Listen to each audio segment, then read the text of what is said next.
Hello, welcome to another Album of Record podcast. I'm Craig, joined as always by Andrew.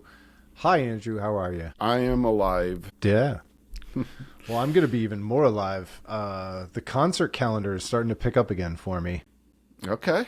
And I'm not just talking about Foxing. You know I'm going to see Foxing in December. I made a new friend, a new concert friend, and he wanted to go see Thrice. And I was like, cool, I'll go see Thrice. They're not my favorite band, but they've got I love their top 5 or top 6 songs. That's kind of my deal with a band like them. And then come to find out, the first opener is Downward, who released one of my favorite records of this year. So not only am I going to see Thrice, we're going to be there exactly at 7:30 when the show starts. Downward, who has my favorite album name of the year by far. Downward parentheses 2. Yeah, the old copy and paste the folder and it turns into Downward 2 and they decide, let's just name it that. I'm embarrassed how long it took me to figure out exactly, like, it was a Windows joke. Yeah. But I love it so much. It's pretty good, yeah. So that one's coming up, and then I've got Minus the Bear Reunion. Oh, wow. Okay. That's next week. I'm really excited for that. And then the following week, I've got Saturdays at Your Place with Carly Cosgrove opening up. Not my place. No. Saturdays at Your Place. Yeah. Again, another one of my favorite records of this year. And I get to see those gents play live. And it's funny because when I saw them the first time, it was the something Bodega tour, and it was them and Carly Cosgrove and Ben Quad and what's the Canadian emo band? I forgot about that tour. I'm not going to know the name, but that's all right. I'll remember it eventually. And they were the opener. And after seeing them, I was thinking to myself, that's the last time this band is the first opener on any tour that they do, because they were so good. Yeah. You know, I don't want to compare or whatever, because you and I love Ben Quad as well. But very much looking forward to that album. Let's just say they held their own with every band on that bill. Yeah, nice. I don't have any concerts lined up, so my concert month was September, and now I've got. Well, I do have the Foo Fighters in August of next year, but yeah, that's the only thing I have right now. So that tour was Arm's Length, Carly Cosgrove, Ben Quad, and Saturdays at Your Place. Arm's Length. So yeah, I'm psyched, man. Sometimes the concert calendar gets a little bit oppressive, and I get a little bit scared by how much I have booked. And then other times it's spaced out kind of perfectly, and I'm really excited for it. So nice. Yeah. So that's what I got on the new music front. And by the time tomorrow is the new Ben Quad. Mm-mm. No? No, it's not. Nope. You got to wait another week yet. No. Yep. Ouch. I hate to tell you. I did that with Drain last week. I thought the Drain album was out, and then I realized, no, this week is Drain and Danny Brown, and then the week after is Ben Quad. Oh, you're right. November 14th. Yeah. And you know what? It sucks because we know it's done. We know that it's available. If they wanted to give it to me, I could hear it. I'm fortunate because I've got 2 albums that I'm beyond stoked to listen to tomorrow. So, all right, what are you stoked to listen to tomorrow? Drain is my friend. Very much looking forward to that. And then Danny Brown has his Starseed, I think it's called. I'm pretty sure Starseed is the name of the album. I don't have my list open, but yeah. So, yeah, I'm going to listen to the Danny Brown record. That one's going to be interesting because you just don't know really what you're going to get with Danny Brown albums. He has not put out 2 similar sounding albums in a row ever. So that's kind of cool. Like, I don't know, like if it's going to be like, you know, he's hanging out and there's a lot of guest appearances by like sort of the like techno glitchy sound kind of people, which I don't know if I'm going to be as into that sound for him, but we'll find out. I'm listening to it with, I liked the first single. That's all I listened to was the first single. And I did like that song. I thought that song was really good. So we'll see. Always looking forward to stuff from him. And then Drain, I pretty much know what I'm getting with that. Plus they released like 6 of the 10 songs as singles. So kind of know what I'm getting already with that one. But I'm obviously always very excited for new Drain music. So Yeah. yeah, Well, and that's what Runner did too, where I think it was yeah, five or six out of 10. yep. I basically had the whole record before it came out, and for that record, I wasn't upset about it. Did it bother you to have so many pre-release singles from Drain? I don't know. We'll see when I listen to the album. It did with Scowl a little bit. I think I would have Oh, Scowl really did and release they 4 or 5, didn't they? and they were like the first like four or like five of the first songs, five of the first six tracks on that Scowl album were singles. So it was just so Yeah. like front heavy with songs I'd already heard, which was a little bit But that record was so good. disruptive. But it's great. It's great. So yeah, but that's part of like why I just decided I didn't know how many singles I saw they just did another single this week, It's what, but I haven't. three now or 4? I'm not sure because I haven't listened to any of them. Okay. I've managed to avoid all of them, and I'm actually super excited about that. I'm like to have an album I'm looking forward to, but haven't actually heard anything from it is a pretty cool feeling. Yeah. Why do you hate Ben Quad? Why won't you listen to Yeah. their singles? I just don't want to hear them. Yeah. I want to go in fresh, as Frank Costanza would say. I want to go in fresh. So we're starting to get some singles released for records that are coming out in 2026. I have a 2026 album I'm super stoked for already. Well, you go first because I got two in the notes that I want to talk about. Okay, well, mine is Angel Dust. And for people who don't know, The Faith No More record? Yeah, not that, but Angel Dust, which is Justice Tripp's band. He was the singer of Trapped Under Ice, which is what Turnstile basically splintered off from Trapped Under Ice. It's kind of like the Green River going into Mudhoney and Mother Love Bone kind of thing, where Trapped Under Ice turned into Angel Dust and Turnstile. I have loved everything Angel But it's Dust not has like done. it's not like Sparta and Mars Volta. Mars Volta. Maybe that's a better comp. I don't know because I think that probably is a better comp actually because I think whereas But was there an At the Drive-In? because like at the drive-in is Trapped Under Ice. Like Okay. that's a very good comparison between like those two bands are both really quite revolutionary in their scenes and they evolved a crazy sound and then they splintered into two very different bands. You had the Mars Volta, who's the avant-garde kind of one, where Sparta was a little bit of the more sound for everybody. And that actually works here because Turnstile is sort of the Sparta, whereas Angel Dust is the Mars Volta, although their popularity is very much in reverse. I was going to say, because that would hurt my feelings a little bit because I didn't like Sparta very much, but I love the Mars Volta.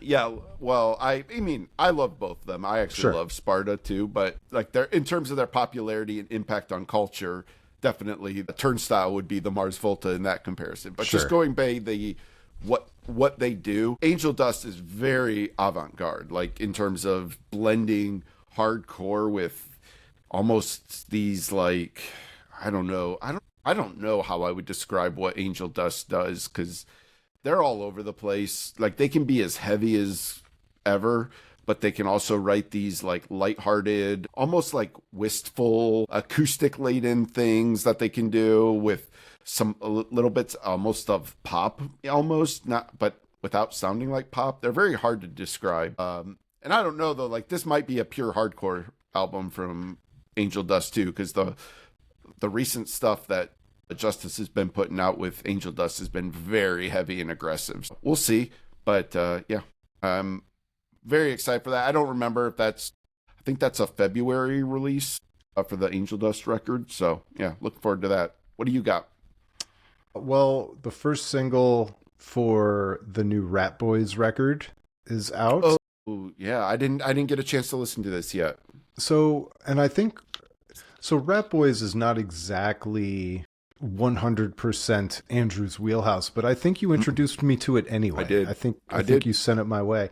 And it's like it's kind of a indie rock post country from Chicago. And I feel so reductive and silly for comparing it to this, but I think it sounds like Belly. That's a good comparison. I hadn't thought of that. That is a good comparison. It's like, hey, compare this girl-led band with another girl-led band, and but there's something about the way the guitars sound and the dreamy kind of the big singles from Belly back in the 90s kind of did the waltz and the twinkly waltzy kind of shuffle sound, and I feel like Rat Boys very much sounds like that. Well, and what's funny about like Belly too, and I think this applies to Rat Boys, they both do this thing where the whole package has like a rock vibe to it. But when you listen to the individual parts, they're not really rock. You know what I mean? Like which is kind of a unique thing to do. So that's an interesting comparison. I kind of like that. Yeah, so they've got... What was that Big Belly album that, like, what was that, like 95, 96, somewhere around there that everybody had? I just remember it was in the buzz bin. Yeah. Take your hat off, boy, when you're talking to me. Feed the Tree. Yeah. Feed the Tree was like the big one. Yeah. I can't remember what that album was called, though. But King, for me, Star. Belly Star. Star. Yep. That's it. Yeah, King was the follow-up that didn't do quite so well, and then they broke up. I don't know if I even listened to it, yeah. I don't think I did either. I just remember seeing it in all the used record stores back when you had to make buying decisions. Oh, yeah. That was one you could always find. So their Singing to an Empty Chair comes out in February by Rat Boys. So we'll put that on our list for 2026. And, it's... Since 2023, I don't think I've listened to that record probably since early 2024 at the latest. I don't think I've probably listened to it since 2023, probably. But I revisited it today after hearing the single and the 2 or 3 songs that I, checked and liked hold up. So what I would say about it, and what I would say about it for me was, You're 100% right. It's not a band that I'm going to love. It's not in my lane, really. But the couple songs that I really really, really liked. And I could just immediately tell the quality. And I'm sure that's why I passed it on to you. But yeah, definitely more a you thing than a me thing, for sure. Yes, I agree. All right. So, first of all, I sent you a message this morning calling you old because The Great Dismal by Nothing. Is that right? Yeah, The Great Dismal by Nothing turned 5 years old, which seems impossible. It literally feels like it was probably 2 years ago. Like, not last year, but 2 years ago. I would have probably bet money before you told me that this morning. Because it doesn't feel like a pandemic record to me. It feels like a post-pandemic record to me. I think we probably talked about this at one point. I feel like we did talk about it a little bit, but what a statement album that is. Like, it's still top to bottom unbelievable. Yeah, and if you want to be really lazy about it, you'd call it part of the shoegaze revival.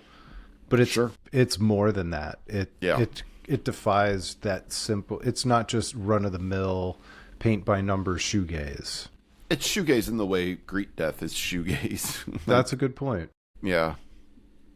But anyway, so they just released a new single called Cannibal World. And so, yeah, they've got something coming out, I believe, also, end of February. A Short History of Decay comes out February 27th.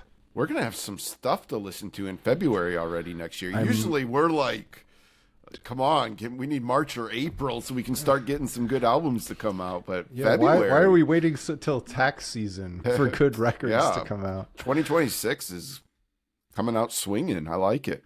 But Nothing is not really a band anymore because Dominic Palermo has essentially worked with all kinds of new random people out of Philly. Sure. So, as he does. It's a one-man project. It's always been that, honestly. It's kind of always been that way. Do you think the name is any sort of a callback to Nine Inch Nails?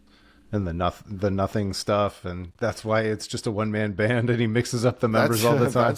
That's a funny coincidence if it is a coincidence, but I feel like the name Nothing is just like, because he was like, this is just the perfect word to describe like the whole vibe he's going for with like lyrically, thematically, like that sums it up. Like if you want to know what these songs are about, like, and it's not like in this, again, my second Seinfeld reference of the things, songs about nothing. It's not a Seinfeld reference of nothing. It's that existential emptiness that is nothing.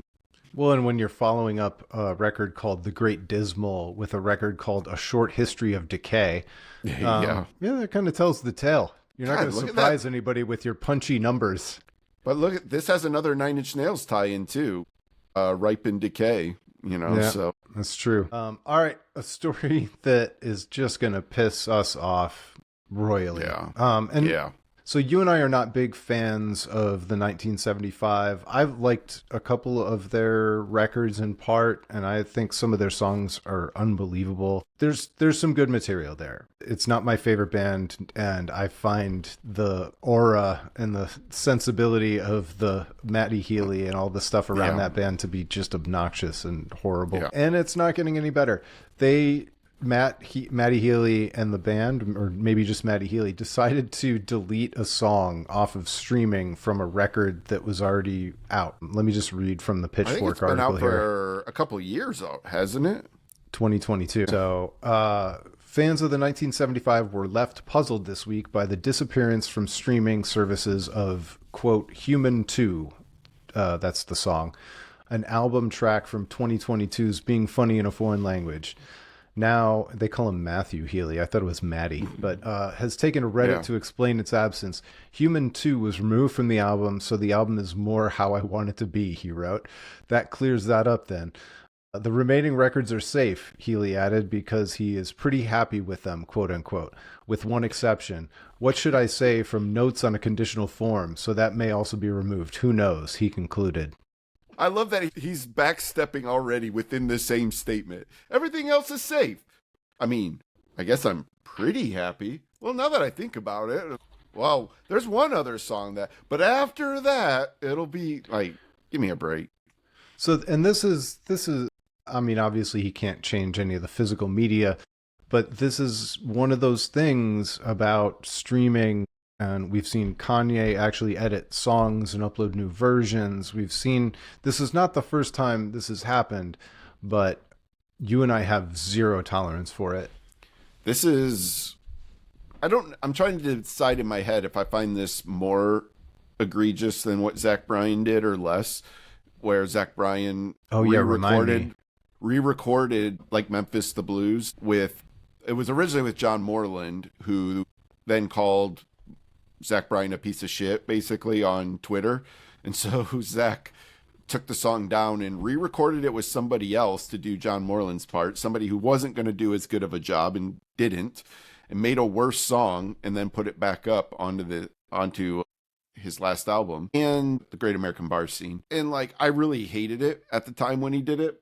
And I don't know if it's more or less egregious than just flat out removing a song from the streaming. In some ways, it feels, I don't know. I don't know. I hate both of them. I hate all of this. Like, it's okay to not be happy with stuff years later after you put something out. Like, that art represents a statement in time. Like, it's a moment in time.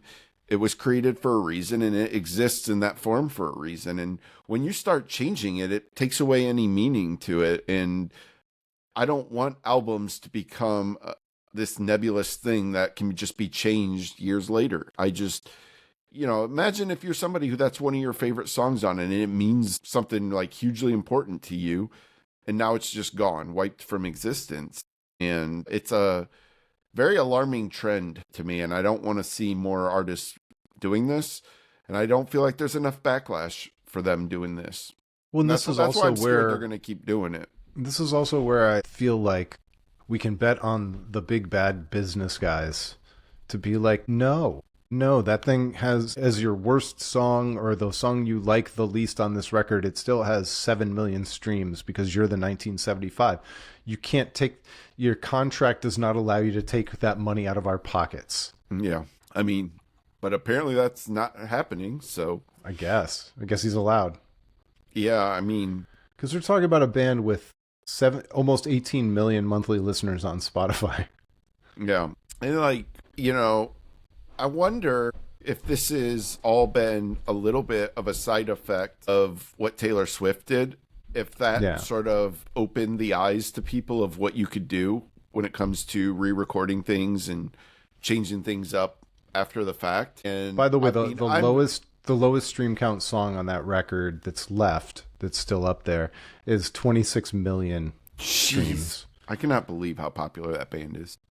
And the biggest song has 186 million, or no, I'm sorry, 813 million streams. Jeez. But I am 100% in supportive of what Taylor Swift did, but it could be one of those things that had unintended side effects down the road if it sort of showed a roadmap to how you can mess with things even if the label tries to tell you no. You know what I mean? Yeah. Like to your point, like if they're saying no, you can't do that, well they say, okay, fine, I'll put out Maddie's version and re-record it. And I just, as a side note, I just think if you're an adult, you should probably not stop calling yourself Maddie. But I don't know. Well, That's just, Pitchfork calls him Matthew, so maybe he did that. yeah, maybe. And I mean, he's the one who apparently had the relationship with Taylor Swift as well. So Yeah, see, yeah. she wrote some songs about him. By the Oh, way, did she? I don't know, probably. So before we move on, we're going to talk about the return of Radiohead, but I forgot about one other record that's coming out with a single out that's coming out in February of 2026, Andrew.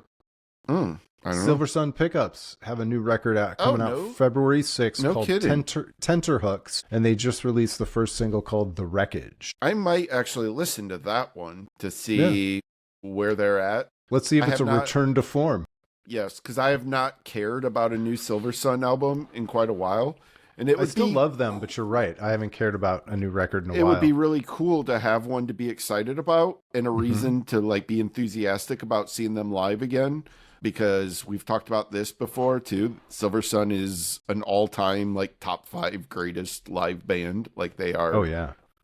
just unimpeachable as a live band, how great they are. And so it would be, it's one of those things. It's like when you see the set lists and you see like, a lot of the newer songs that I don't care about as much, it does make you wonder, like, would I still feel as strongly about them as a live band with the songs I don't care about as much? I don't know. But yeah, like, I've seen them a handful of times and I've never once left their show not feeling just blown away, just inspired by how great they are as a live band. It's hard to put into words really what it is about them that makes them such a great live band. There's a sense of joy Yeah. from their Yeah. But I don't know, like, they look like they're having fun, and Yeah. it feels like the sense of urgency and meaningfulness is there. yeah. I get like, and like, I cannot listen to Kissing Families even on the album without immediately being like thrown mentally into what it feels like being in the crowd, standing there, like hearing that song. There's just something so special about that song in particular. That's just when they the perform best. it live. Yeah. So speaking of live videos, I've been watching a bunch of the live videos from the first 2 nights of Radiohead. They in Madrid. I think they're in Spain these first 2 nights. Mm-hmm. And it's been wild. They said they were going to really mix up the set list, and boy have they. Yeah, they did. They were not lying about that. I was looking at it today and I was like at first I was trying to like just mentally like, do a comparison of what album they're playing the most. And it was like truly like a wide divide. I would guess, do you have the breakdown? Yeah, So I got it all. I would guess that In Rainbows had the most, On night 1, whichever set list you shared with me. I have both nights. But okay, Well, I so probably looked at the first night then, because I was going from the top. In Rainbows was not the number 1 in night 1. The Okay. number 1 is going to shock you. Actually, it's a tie. It's a tie with OK Computer. Okay. So Interesting. OK Computer had 6. What do you think tied if it's not In Rainbows? Oh, it's not I thought you were saying In Rainbows was they played fewer than 6 songs from In Rainbows, huh? Played 4. Wow, it felt like there was more. I was shocked by this. There was a couple there's no way it was Pablo Honey because They played but they did none play- from Pablo Honey. Oh, they did. I thought then I really I Hail don't to know the what- Thief had 6, Okay. which, I mean, I was kind of surprised by that. There was Stand Up Sit Down I saw on it. Wolf at the Door I think was on there. I'll read it real quick. They kicked it off with Let Down. 2 + 2 = 5. Sit Down, Stand Up. By the way, that was the first time since 2004 they've played Sit Down, Stand Up. Bloom, Lucky, Full Stop, The Gloaming, Myxomatosis, No Surprises, Videotape, Weird Fishes Arpeggi, which, there you go, there's your In Rainbows. Yep. Everything in Its Right Place, 15 Step, the national anthem, Daydreaming, your personal favorite from Moonshaped Pool. You love Daydreaming, right? I don't remember what Daydreaming is. That's the long piano one that's really slow that you hate. Okay. I gotta remind you. Right. That sounds right. I gotta remind you of the ones that you hate. Yeah, it's been a minute since I've listened to that album. So hate's strong. It's like hate for Radiohead. When you hate a Radiohead song, it's still better than your I remember song from any other band. I remember that Full Stop is from that album. Yep. A Wolf at the Door, Body Snatchers, Idiotech, and then the encore. And by the way, they opened the encore with Fake Plastic Trees. Ooh, nice. They were inspired playing it. Nice. It was amazing. So That's good. Cool. Subterranean Homesick Alien, Paranoid Android, How to Disappear Completely, You and Whose Army, There, and Karma Police. It's a good encore. Yeah, that's a great encore. Yeah. So they played 6 from Hail to the Thief, 6 from OK Computer, 4 from In Rainbows, 4 from Kid A, 2 from A Moonshaped Pool, 1 from Amnesiac, 1 from The Bends, and 1 from King of Limbs. Only 1 from The Bends, huh? Yeah, Fake Plastic Trees. Fake Plastic Trees. They don't want to play Just anymore, huh? But in night 2, they played 4 from The Bends. Oh, okay. So let's talk about night 2. Do we get, let me try and guess the songs then. Did they do Just? There's so many notes here. I don't think so. I don't think so. My Iron Lung? Well, they played The Bends. I'll tell you that. Oh, okay. Yeah. I don't know. Let's go through it. Would they have played Street Spirit? They did play Street Spirit. Did they really? Oh, wow. They had finished the opening set before the encore. Oh, my God. I know. All right. So night 2, they opened with 2 + 2 = 5. The Bends was their tour. By the way, I'm going to start reading the notes because The Bends was their tour debut. Jigsaw Falling Into Place, first time since 2009. All I Need, tour debut. That means, so whenever I say tour debut, that means that they mixed it up and didn't play it on night 1, which is awesome. I still think that's my favorite song on In Rainbows, so that would have been a good one to see. Full Stop. Then Nude was a tour debut. Reckoner, tour debut. Airbag, tour debut. Separator, tour debut. Pyramid Song, tour debut. You and Whose Army, Idiotech, Body Snatchers, Nice Dream, first time since 2009. There, Myxomatosis, Exit Music for a Film, tour debut. Street Spirit, tour debut. So if you went both nights, if you got lucky and went to both nights, you only saw a couple of repeats. Yeah. And then how about this for an encore? A Letdown, Weird Fishes Arpeggi, Planet Telex. Ooh, there's your Ben song. Yeah, and that's the first time since 2017. Yeah.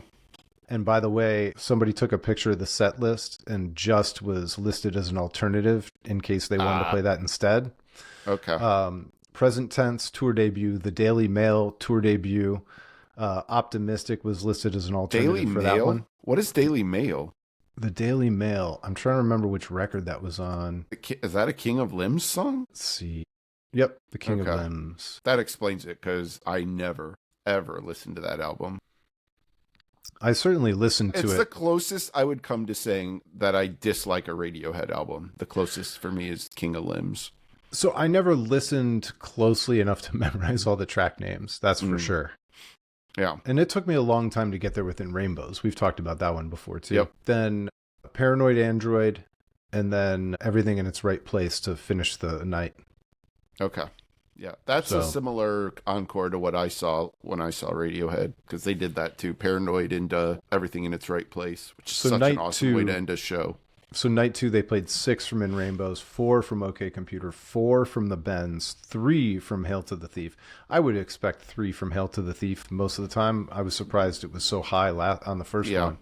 2 from A Moonshaped Pool, 2 from Amnesiac, 2 from Kid A, 1 from King of Limbs, and then this one says 1 from King of Limbs live from the basement.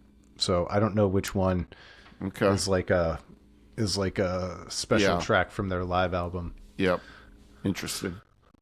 I really hope that this spawns an actual world tour, and Sure. I'll get to see them stateside.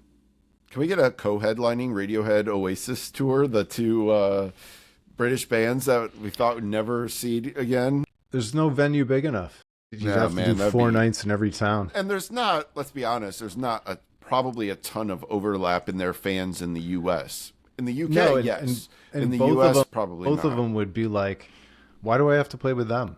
Yeah, for I sure. am the headliner. Who goes first?" Dude, Liam would be talking shit about Radiohead on Twitter the entire tour, and it would be hilarious. But yeah, So I'm very jealous that I'm not going to, at least so far, I'm not going to get a chance to see any of those. I actually thought about heading over to London for Thanksgiving to try and see one of those shows. But then the way the ticket lottery worked and everything else, I don't even think you can scalp it if you've got the money to do so. yeah. I don't know, but I just think I don't know. It feels surreal in a different way than it did when Oasis played again. Because Oasis, I really did go a period of time where I thought maybe it just wasn't going to happen. And I Yeah. feel like with Radiohead, there was always hope. There was more reason to have hope with Radiohead because they never officially broke up. They just, No. I mean, they don't talk about themselves. So you never know what's going on with Radiohead. For all we know, they could have an album that they're working on. They would totally just drop it too. They've done that multiple times. In Rainbows was pretty much just dropped. Moonshaped Pool was more or less hey, we got a new album. Here it is. There wasn't much lead up to either of those albums. One and two of the creative forces behind Radiohead are in the Smile and have been very, very prolific Yeah. over the last 5 years. That's the thing that really blows my mind is that the Smile came through town here in Cleveland and they played the Agora, which is 2,000 people. Yep. And so you could have gone to see, what 2/5 or 2/4. I never remember how many official members of Radiohead there are. There's five, but it's So 2/5 of Radiohead. arguably. I don't know how much of an argument there is against this. The two most important members of Radiohead. Exactly. Yeah. And in a tiny small cap room, you could have been there. Yeah. No offense to Ed. Oh my God, what's the other guitarist's name? Ed. Wow. I Oh never my remember. God. Why am I drawing a blank on his last name? It's wow. Ed O'Brien. Ed O'Brien. No offense to Ed O'Brien. And I But- actually think Philip Selway is an underrated drummer. Oh sure, he's really good, but if you're talking the two most important members of Radiohead, it's Tom and Johnny for sure. I always think of, when I think of Philip Selway's drumming, I think of, is it Adam Clayton from U2? Yeah. Well, I think no, Adam Clayton's the bass player. the bass player, Larry Mullen. Larry Mullen, sorry. Yeah. But they have very similar drumming styles in my mind. And the way they serve Yeah. their bands, they're Sure, I could see that. they're both underrated for what they bring in terms of power and substance and bigness. Dude, I will argue this point with anybody. It's a hill I'll die on. People shit on U2 a lot, and there's some good reasons for shitting on Sure. U2. I get it. But people will try to say the Edge isn't a good guitar player. He's a one-trick gimmick. But isn't there something to be said for having a style that is so immediately recognizable that immediately this is a U2 song? And I feel the same way about Larry's drumming and Adam's bass playing. None of them are individually virtuosos at what they do, but you put the three of them together and they have made some incredible music. They have a lot of misses, yes, I know, and they can be insufferable at times, I know, but when U2's just at their best, they're still a great, great band. And Yeah. have you ever seen and I them feel live? like we're talking about U2? No. Yeah. I would Oh, love it's- to. They are unreal. They are very, very good live. They played Cleveland Browns Stadium, I don't know, 7, 8 years ago, and I didn't go. And I really, really should have. But in those days, I was very intimidated by a large stadium concert. Yeah. I saw I them didn't on want to the do it. All That You Can't Leave Behind tour. Oh, that would have been a great one too. That's an And underrated record. it is a great record.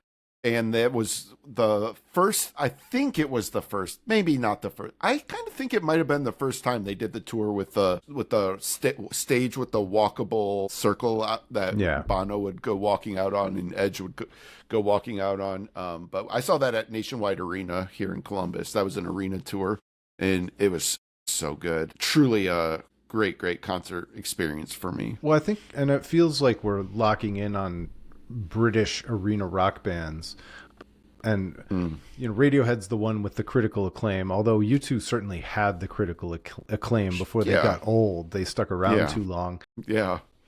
But the other one, where again an underrated drummer and probably not the greatest musicians of all time at their positions, but like Coldplay is one of those bands that everybody fits. Their drummer is massively underrated, and all they do is sell out giant stadiums. Yeah. There's something to be said, I think, for that. You're right, for that like British approach to creating a band sound. I think, like, if you think about like the difference between like grunge and like Brit pop or Brit rock, like grunge is very much of that quiet, loud dynamic, and there's a lot of like singular moments, where you might have just Chris Novoselic, like with the bass line that's carrying a part, and then all of a sudden Kurt comes crashing in with the guitars, and then you've got Dave Grohl over the top with the drumming, right? And like Pearl Jam was playing with those elements back in the day, Soundgarden, Alice in Chains, all them. Whereas I think the Britpop sound was more about a cohesion between the different parts. Like it was more of a steady, like you didn't get the loud, quiet dynamic as much. It was more about like, let's fill the room with this sound by all these pieces that fit together. Like Oasis is no different. Like Oasis is the exact same way. It's, I mean, I don't they're think a little bit more would... that stereotypical garage rock band that broke out, though. Whereas sure. I think of Coldplay and to a lesser degree Radiohead as being more dramatic or more. That is true. That is true. Yeah, but it's still more about the like some of the parts, or I agree. See, in my brain, I've already skipped to the part where we talk about the influences. And so like, you get the American influences end up being, and there's a lot of crossover too, of course, because there are a lot of American bands that were influenced by the Beatles and the Stones. But I think the part, and I might be just making this up, but in my mind, the British bands are more unapologetically influenced by like Bowie and Queen. Yeah. And that's a great point. And then I think a lot of that, like we don't care. This is who we are, and we embrace a little bit more of our feminine side, or almost sexless, androgynous side. I think sometimes that's a tougher sell in the United States, in America. That's a really good point. Because like, what's the biggest complaint about Coldplay? They suck or they're pussies, right? Right. Like, yeah, quote unquote. Like, there's please an expectation. Don't quote me on that. There's an expectation in American rock to have more testosterone, right? Yeah. Like a little bit more machismo. Guns N' Roses. You want that in your American rock. And with British rock, you don't care. You just don't seem to care about it as much. And like, I mean, this even goes back to even like The Darkness, like a band like that, like, very flamboyant and over the top. Like you're right. Like, it's just the perfect like thing that there's not, I don't even know that I would call it a feminist touch. I think, and I think you were more on the nose with the androgynous, like just a lack of testosterone. It's not about machismo with the British rock. Another one that comes to mind, and man, I didn't even know we were going to talk about this, but another band that people seem to love to hate is Muse. Mm-hmm.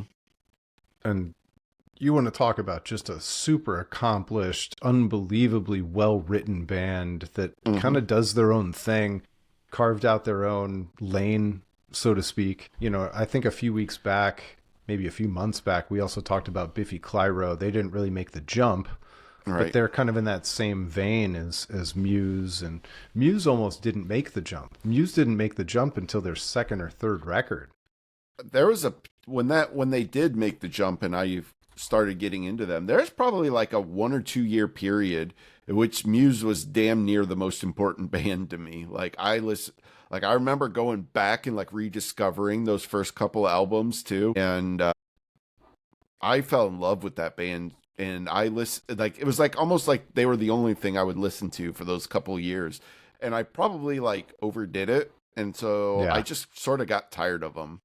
And maybe they just didn't change enough over time or something. That maybe is part of it too. I don't know. I just kind of felt like at a certain point I was like, oh wait, I've achieved like maximum input of Muse. I cannot enter any more Muse into the system. Yeah, well, I fell in love with them at the end of college, and I felt very cool because I had the record Showbiz, and then you couldn't get any of their previous stuff because it was only released in England, Mm-hmm. and so I ordered it, and I had Oh, imports nice. of their previous records, and Muscle Museum was the one that I had to order. I think that was an EP, and then there was an EP called Cave, I think, as well.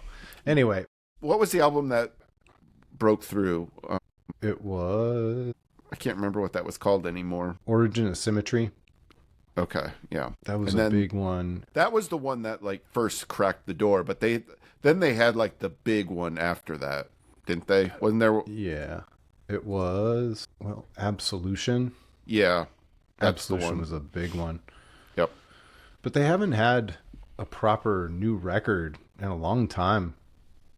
Yeah. I guess They've just completely fallen off the radar for me. they had a record from 2022 called Will of the People, and I didn't hear anything from this record. But the final song, I'm gonna have to listen to this now. The final song on Will of the People is called "We Are Fucking Fucked." Oh, all right.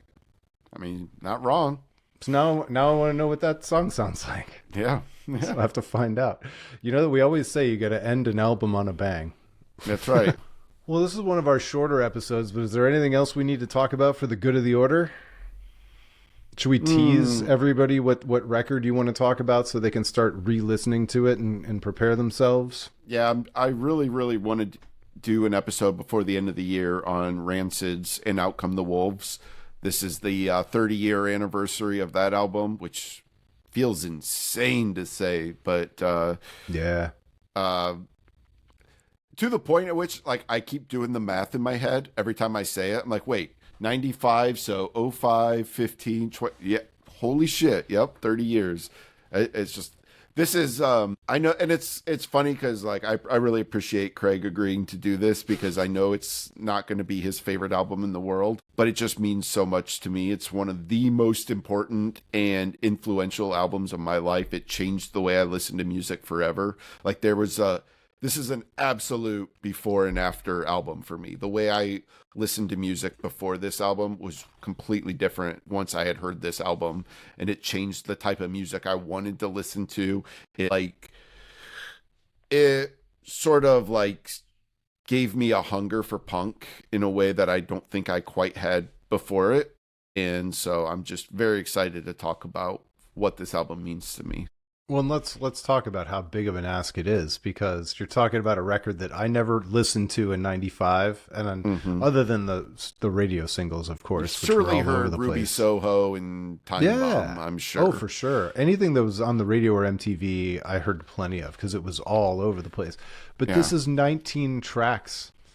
Yeah, but they're short. They're short. It's no, but I'm just saying, like, a 19 track album today, no matter how long it is, would be considered a double release, a double disc. Oh yeah, for sure. Yeah, it's 19 songs. It's only 49 minutes and 51 seconds. Yeah, I mean, it's not bad. It No, goes it's by fast. It does, but I'm just saying, like, it is a relic of a time gone by. 19 That it songs is. album.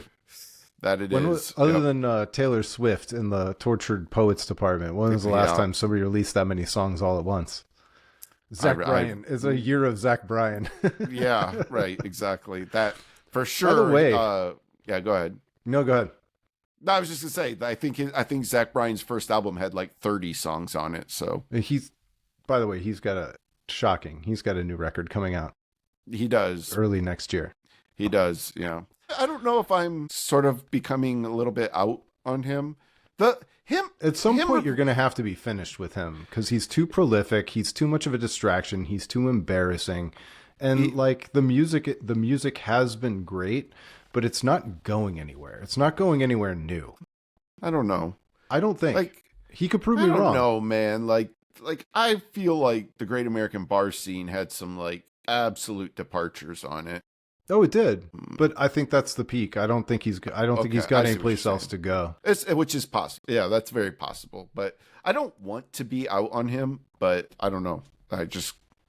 Maybe I've just gotten all I needed. You know, I'm not a big country guy, obviously. So like, he's always been something that was not naturally in my wheelhouse anyways. So maybe that's just, but I don't know. I don't feel the same excitement for this as I did for Great American Bar Scene. I was still like listening to every clip that he would post on Instagram and like, you know, like listening to these songs evolve over time. And I haven't done that for any of this stuff. Like, so. Yeah. For me, it was the Barstool controversy where I was just like, this is fake drama from MTV reality TV, even though MTV doesn't exist anymore.